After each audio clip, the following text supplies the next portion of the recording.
Smitten by the California mystique, one of rock's greatest lyricists fell head over heels for an LA lady, and he expressed his endearment in a song he wrote with his future superstar writing partner. It's a story of young romanticism, exciting new adventures, and a tiny dancer that married a music man. Next on Professor of Rock. Hey music junkies, Professor of Rock, always here to celebrate the greatest artists and the greatest songs of all time. If you love the greatest music of the rock and roll era, the true classics of our lives, you're going to dig this channel. Subscribe below right now to be a part of our community. We do this every day. You get insight directly from the legends. And make sure to check out our new merch, the Vintage Years collection, where we celebrate an amazing year in music. Today I'm wearing 1987 with U2, Guns N' Roses, Def Leppard, and George Michael. We actually have a coupon code to get 10% off of each year. It's vintage, the word vintage. Go check that out. And make sure to look us up on Patreon for another catalog of content below. Both of these things help us to create more content on this channel. So it's time for another edition of Number One in Our Hearts, where we break down a classic song. It was so great, it should have been a number one hit, but for reasons at that time, it fell short. Now, this is one of those songs that will surprise many, since the artist had numerous number ones, and this one seems like it would be a no-brainer, but it didn't even hit the top 40. In 1970, Elton John and Bernie Taupin were in the early stage of their emergence as one of the most prolific songwriting teams in music history. After some very promising but commercially limited singles in early 70, the collaboration had a major breakthrough with Your Song. That was off of Elton's self-titled second studio album. Your Song, beautiful ballad, of course, that Bernie wrote while sitting at a kitchen table in Elton's mother's apartment in the Northwood Hills area of Metro London.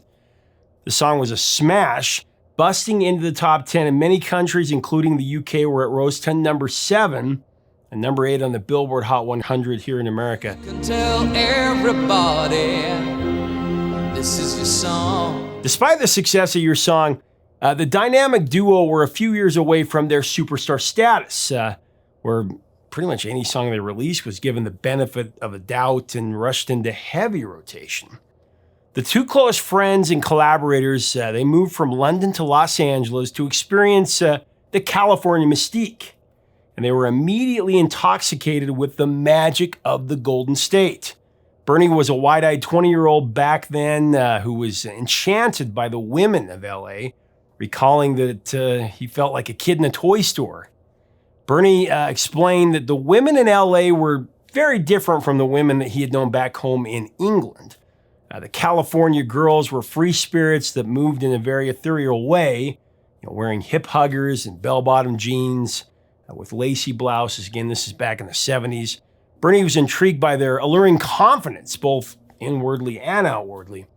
Bernie wanted to capture the spirit of LA in 1970 in a song, encapsulated by the women that they met, especially at the clothing stores that dominated Hollywood Boulevard, and the vivid imagery of the LA culture that fascinated him and Elton. Not long after they settled in LA, Bernie was hanging out with Elton and his band at a hotel, and the drummer Nigel Olsson, who had long hair that hung way below his shoulders, he needed a hairdryer. So a young woman brought Nigel the hairdryer. She was accompanied by her 18-year-old friend Maxine Feibelman. Bernie was instantly attracted to Maxine, and the feeling was mutual. The attraction led to Bernie and Maxine becoming a married couple, with Maxine traveling with Bernie and Elton's band on many tour stops and special events. Maxine became Bernie's muse for a new song that began as a journal of adoration for his bride-to-be. Blue Jean Baby, LA Lady, Baby, LA Lady, Seamstress for the band, Pretty Eyed, Pirate Smile, You'll Marry a Music Man, You marry a music man, Ballerina, You Must Have Seen Her, Dancing in the Sand, Dancing in the Sand, and Now She's in Me, Always With Me, Tiny Dancer in My Hand. Tiny dancer in my hand. As we break down this classic even further, I want to thank our sponsor, Zenni Eyewear, the glasses I wear every single day. When you go to Zenni.com, you can choose from so many different styles, colors, frames, whatever you want, sunglasses, glasses, prescription, non-prescription. Just want to add some style to your life. What's great is you go pick it, you go design your own, and then you put in your prescription, and then you can see how you look before you buy it. It's called Zenni's mirror feature. And then you just put in your address, and they deliver them right to your door. It's amazing. Go check it out today at Zenni.com. He makes a stand. Those fortunate enough to work with Bernie Taupin have spoken affectionately about the old school way that he prefers to deliver a song on handwritten notes that sometimes cover many pages. Even in the digital era where emails and cell phones are the primary way of communicating, because Bernie would rather send his lyric sheets in the mail or in person. When Elton received the lyric sheets from Bernie for the song he titled Tiny Dancer, he imagined the unfolding of a romantic movie with detailed cinematography illustrating the LA lifestyle. Bernie had a remarkable style of writing a song in a storytelling fashion that always created imagery in Elton's head that helped him compose the perfect music to match the sectoral of the song. It's the way Elton approached creating music for each tune that Bernie wrote for him in their incredible partnership. While absorbing the vibrant poetry of Tiny Dancer, Elton came to the mention of ballerina in the latter half of verse 1. He instinctively felt the music needed to have a gentle melody, projecting a sweetness that enhanced Bernie's loving tribute to Maxine.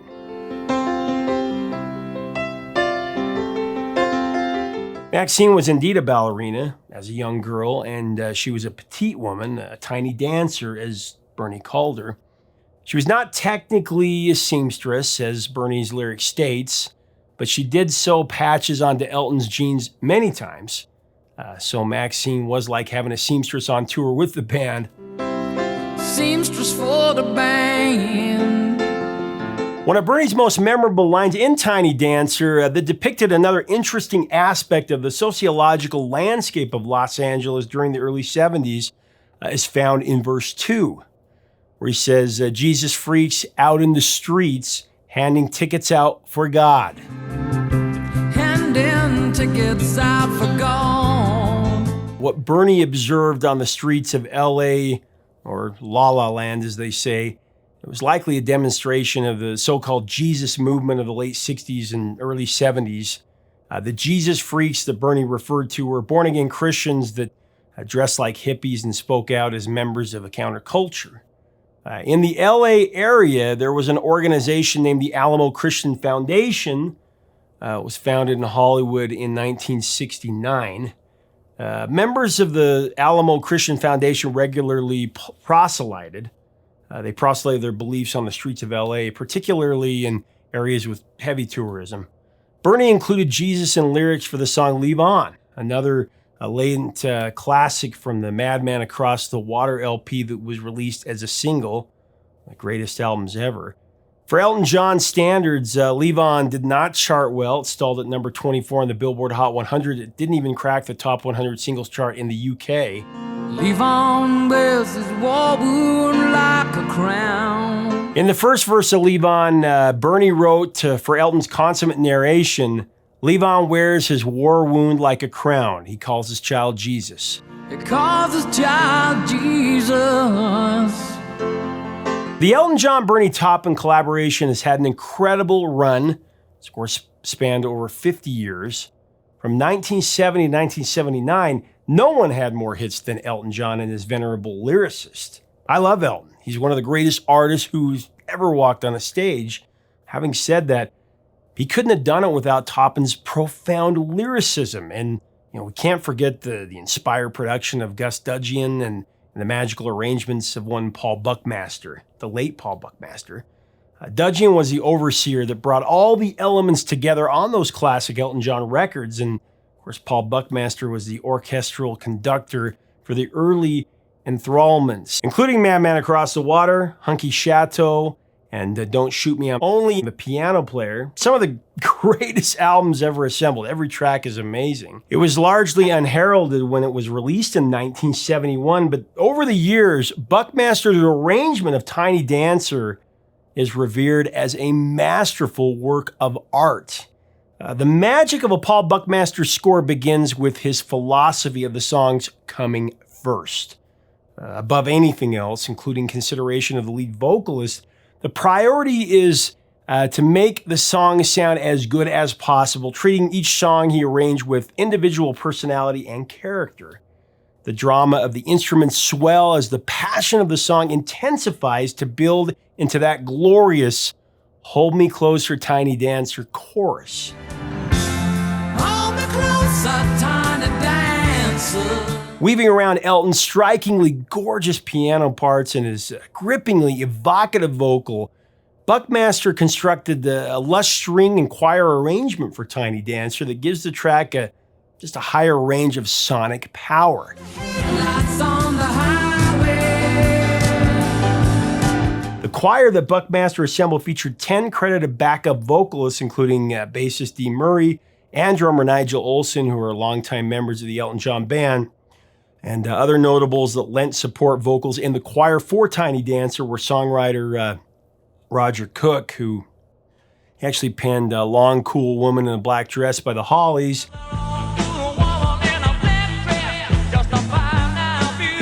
the sister duo of Sue and Sonny, and the man of 1,000 voices, Mr. Tony Burrows.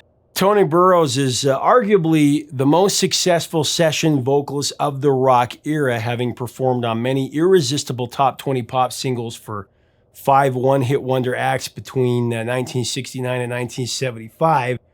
But to the general public, he has done so in relative anonymity. Tony Burrows delivered lead vocals on the hits Gimme Dat Ding for the Pipkins, Love Grows Where My Rosemary Goes with Edison Lighthouse, My Baby Loves Lovin' for White Plains, United We Stand by Brotherhood of Man, and Beach Baby by First Class. Beach baby, give me your hand, give me something. Elton's piano playing on Tiny Dancer is just, like I said, simply gorgeous. One of his top 5 performances in my estimation. Roger Pope is on drums, Davy Johnstone played the acoustic guitar, while Caleb Quay played the electric guitar parts. The pedal steel guitar performed by British musician B.J. Cole is just a fantastic nuance of Tiny Dancer that really provided an integral emotional sweetness to the arrangement. Now she's in me. BJ was called in by Elton and Gus Dudgeon to perform on the track. He went down to the studio and worked on the recording with Elton, Gus, and Paul Buckmaster from 10 p.m. to 5 a.m., which was par for the course back in those days to work on music through the night into the wee hours of the morning. People often associate a steel guitar with country and western music or Hawaiian music where it originated, but BJ brought the pedal into the rock records of a lot of artists. You know, there's Humble Pie, Roger Daltrey, Uriah Heep, and Jerry Rafferty, among many others. Bernie Taupin and Maxine Feibelman were married from 1971 to 1976, I believe. After the pair split, Maxine hooked up with Bernie's close friend, bassist Kenny Passarilli. When the marriage between Bernie and Maxine began to deteriorate, Bernie wrote the lyrics for Elton John's double A-sided single, I Feel Like a Bullet in the Gun of Robert Ford. That song conveyed the guilt that Bernie felt for his failed marriage with Maxine, believing that it was mostly his fault. And I feel like a bullet in the gun of Robert. Maxine also inspired the title to the number 4 smash, The Bitch Is Back. Actually, whenever Elton was in a bad mood, a temperamental mood, Maxine would warn everyone in the crew by declaring the bitch is back.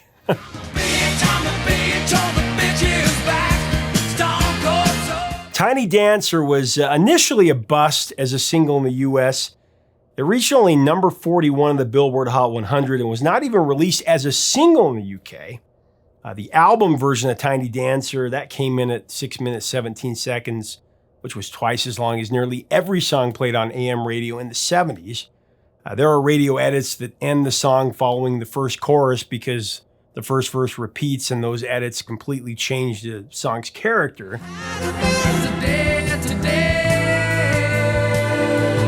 Some radio stations banned the song entirely because of the Jesus Freaks Out in the Streets line.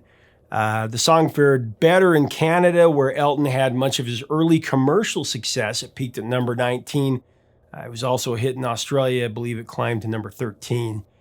When Elton became an international superstar from about 1973 on, his music was a no-brainer for top 40 radio programmers, no matter how long the song was. I mean, 1974, Elton put out Don't Let the Sun Go Down on Me. That was 5 minutes and 45 seconds, and it shot to number 2 on the Billboard Hot 100.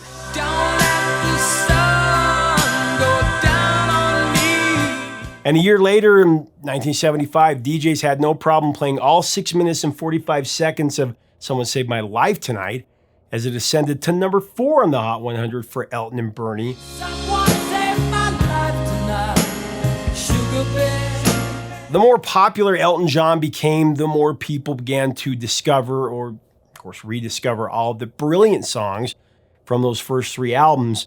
And Tiny Dancer has had, of course, a renaissance.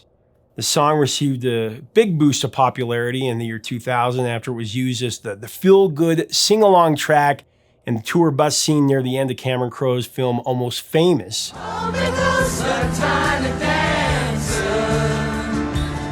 course, Cameron Crowe is famous for having a sing-along moment in a lot of his best films, from the Ricky Don't Lose My Number scene in Say Anything, Ricky don't lose that number, to Tom Cruise belting out Tom Petty,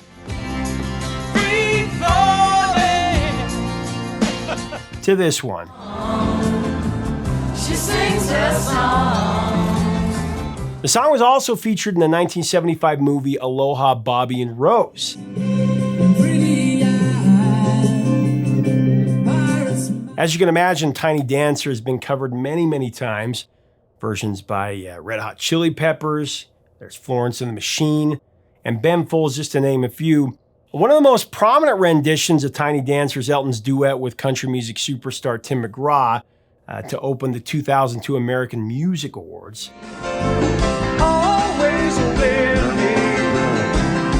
The Elton John-Tim McGraw duet was a hit with many country radio stations, and it reached number 13 at Adult Contemporary.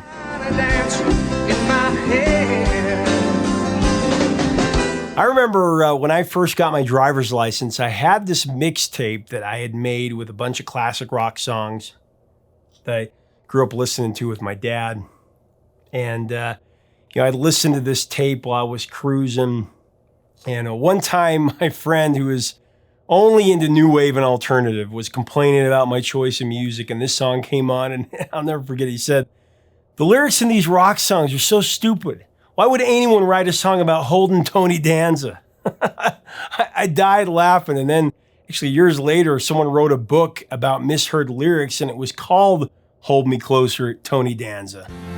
Hold me closer, tiny dancer. Maxine Feivelman and other LA ladies may have been the impetus for Bernie Taupin's tell of the Tiny Dancer, but the song has become a classic rock classic. This went far and above being relevant to just one person or a specific era of American history. We can all relate to the charming sentiment of Tiny Dancer in a very personal way.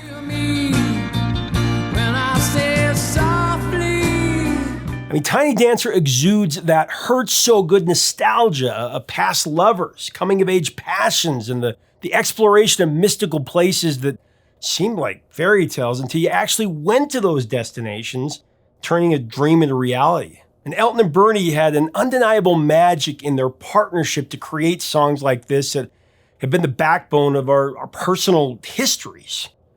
Our lives are definitely richer because of the songs created by Elton John and Bernie Taupin. Bernie's words hit us right square in the heart every time we sing them. He makes a stand. And Elton's music exhilarates us to spectacular heights every time we hear it.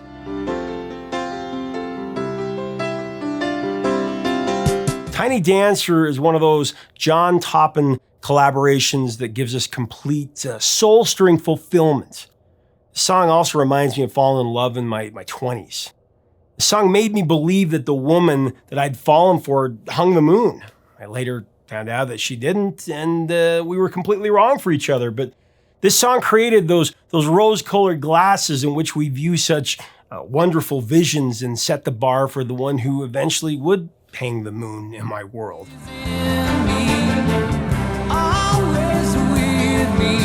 By the way, the top 5 songs on the Billboard chart the week that Tiny Dancer topped out at number 41 were the remake of Rockin' Robin by Michael Jackson. That was number 5. I Gotcha by Joe Tex at number 4. The First Time Ever I Saw Your Face by Roberta Flack at number 3. I saw your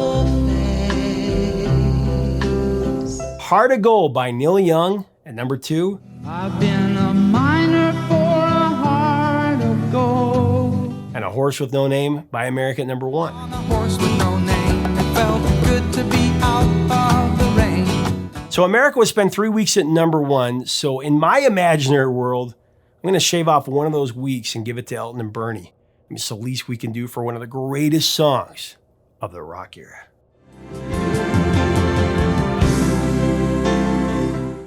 Leave us a comment about this rock classic and about Elton John and Bernie Taupin, about their partnership. What are your memories of this song? What other Elton and Bernie classics should we cover on here? Please let us know in the comments.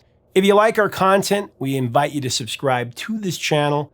Make sure to check out our Vintage Years collection merch at professorofrock.com or at the link below. Check us out on Patreon for even more content. Help us keep the music alive. That's the idea. Until next time, 3 chords and the truth, my friends.